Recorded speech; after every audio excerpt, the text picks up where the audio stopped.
So today I'm going to do a short video on using the coordinate plane to find distance between 2 points, because on state tests they might ask you to find the distance between 2 points, and to do that you can use a coordinate grid and plot the points, and then eventually you'll be able to use Pythagorean theorem to find that. I'll explain how that's done.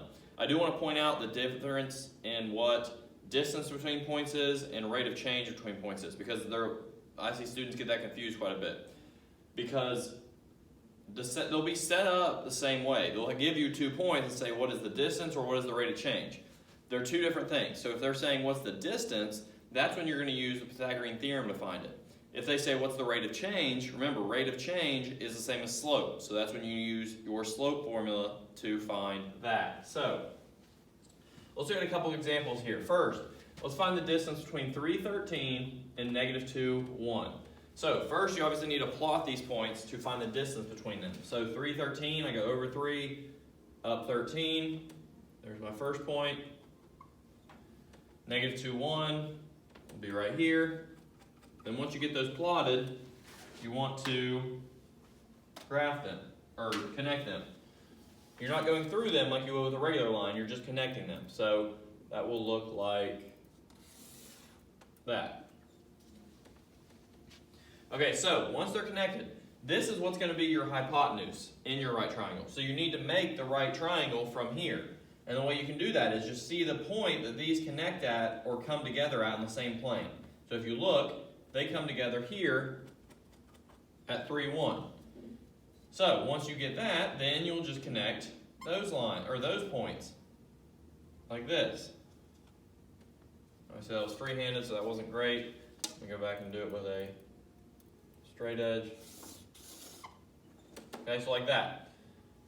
So this is our right triangle now. So here's our right angle. These are 2 legs, and there's our hypotenuse. We're trying to find the distance here.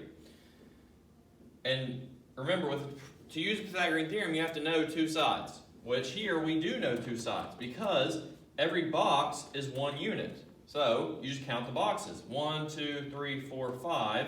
So this would be 5. 1, 2, 3, 4, 5, 6, 7, 8, 9, 10, 11, 12.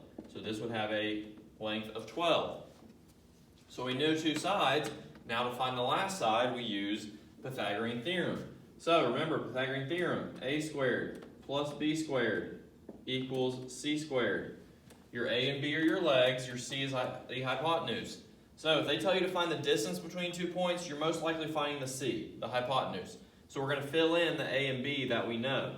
So we can do 5 squared plus 12 squared equals c squared. And then we're just going to start simplifying. So 5 to the 2nd power is 25, plus 12 to the 2nd power is 144, and that equals c squared. We'll add these together. 25 plus 144 is 169, and that still equals c squared. So remember, you're trying to get c by itself, so this c still has a power of 2 with it. So you've got to remember the opposite of the power of 2. In order to get rid of that power of 2, you do the square root. So I'm going to take the square root of both sides.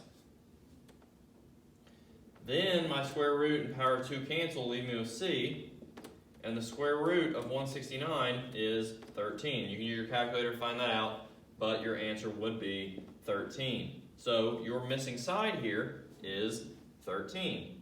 So that's how we're using Pythagorean theorem to find the distance between points. Let's look at another one, because sometimes they won't come out perfectly to a whole number like that. And if they don't, that's fine. They might just in the directions tell you how to round it. So I'm going to go ahead and give you a hint that this